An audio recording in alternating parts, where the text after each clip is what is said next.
Hello everyone. Welcome back to the channel. A couple things to cover today.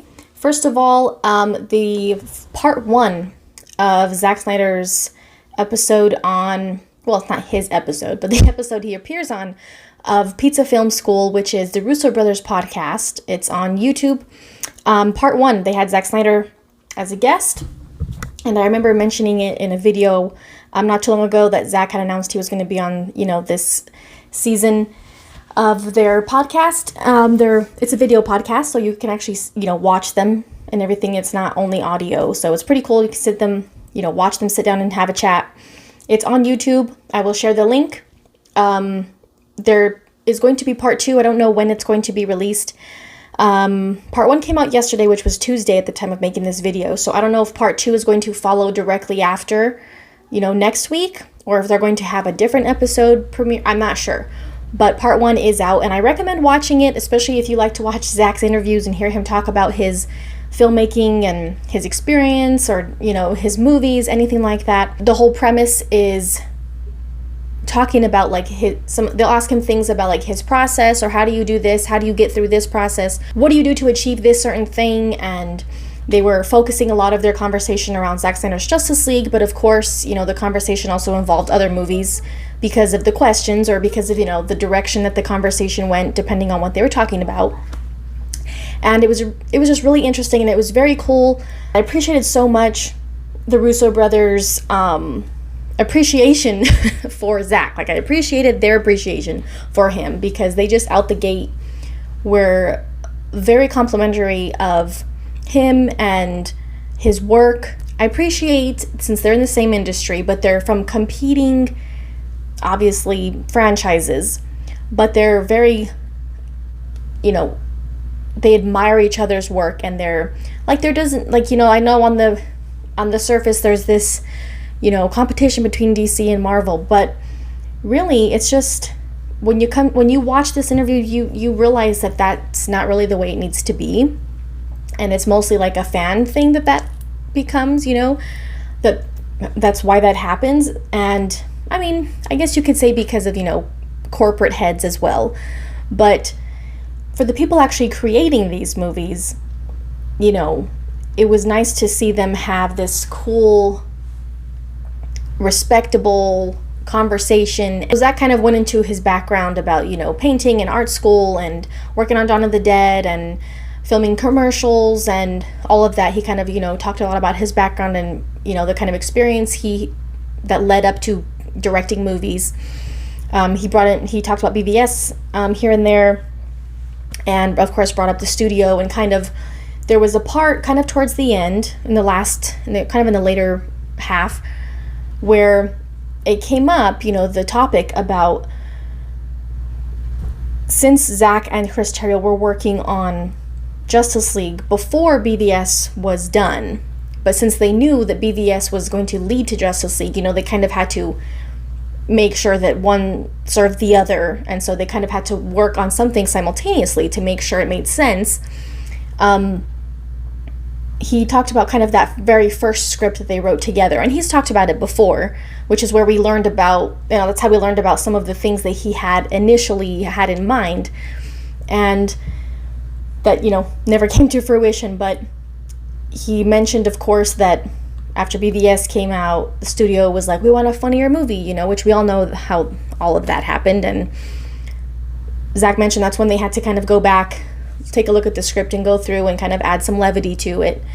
But he mentioned, the story, the plot line that he had in mind about Lois and Bruce getting together after Clark dies. And we've heard Zack talk about that before, and it was, I think, shocking to most of us because it's very unexpected. The Russo brothers were really intrigued by that, and so were like, that's very interesting. And Zack kind of explained that the reason for that, why he thought about doing that was because sort of based on the idea that there's movies out there that are like the wife's, there's a husband and a wife or a couple, and the husband goes off to a war or something, he's dead or presumed dead, and the woman and maybe someone close to him are both grieving that loss, and they become close, and that's kind of the idea behind Lois and Bruce getting together.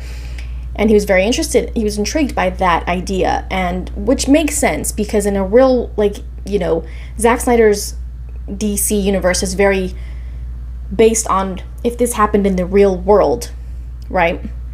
And I think that would be a reasonable response to that situation. Of course, with fans and audiences, it would be, whoa, shocking. And then, you know, okay, the husband comes back, or, you know, and he's like, I didn't die, I'm here. How do you deal with that now? But the Russo brothers were like, I want to see that movie. Like, I want to watch that. And Zack kind of made this little, you know, comment, you know, maybe one day. And, you know, it's interesting when he says things like that. I think people really want, you know, like to grab onto things like that. And even though he has moved on with Netflix and creating this amazing, what I assume will be amazing, grand universe of Rebel Moon at Netflix, it's still something that, you know, there's going to be things that he wish he could have done still, especially because the studio just wanted so badly to control everything that he did with Justice League. And I like that the Russo brothers were very, you know, like, vocal about how corporate people in these situations, you know, making movies, want to make creative decisions instead of leaving it up to the filmmaker and just kind of following their lead. I really like that they made a comment about, like, how ahead of the curve his movies, like, how ahead of their curve they were because, or could have continued to be, because they weren't dumbing things down, or because they weren't like, oh, we need a funnier movie, people want to see funnier movies and put more jokes, you know. They mentioned that, the Russo brothers said that, and I just really liked that whole back and forth between them on that bit of the interview. And if you watched it, you probably know what I'm talking about. If you haven't, you know, definitely watch it. Also, you know, everything today is going to be Zack Snyder and all of that, you know, his DC related. So he also shared a picture of Henry Cavill suited up on Vero. Ever since the announcement of the Full Circle event, he has been sharing pictures of a whole bunch of different cast members on his Vero account. And since yesterday and today has been like the Superman anniversary, posted this beautiful image of Henry Cavill suited up, and of course the caption, "The Man of Steel." So this looks to me like it would be from the BVS time of Zack's DC, based on the hairstyle, the suit, and he is much bigger. You know, he put on a lot of size between Man of Steel and BVS. He credited Clay Enos with the image, which a lot of the pictures he shares are either taken by himself or by Clay Enos, Clay Enos has an awesome archive of pictures from, you know, Zack's movie sets. And this has always been my favorite suit from, you know, Henry Cavill's Superman and from Zack's movies. So I absolutely love this suit. Really beautiful image. A little while ago, Zack retweeted a tweet from Jackie Earl Haley, who is Rorschach, of course, in Watchmen. And he posted this image of which you see in a Rorschach test. Obviously, you know, part of in Watchmen, they're giving him that test and asking him, what do you see? And he posted this really cool BVS Rorschach image, and with the caption, what do you see? And it was also, you know, for the Superman anniversary. So Zack retweeted that and said, Rorschach knows. So that was pretty cool. I don't know who made this or where it came from, but it's very cool. And someone actually commented and said, I need this on a t-shirt, which I agree. This would be a really cool t-shirt design.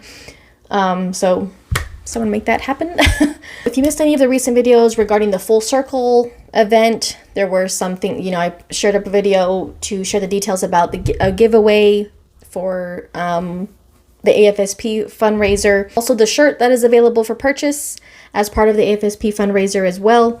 So I will continue to stay updated with all of that stuff going on. So thank you guys for your support on the channel, and we'll see you soon.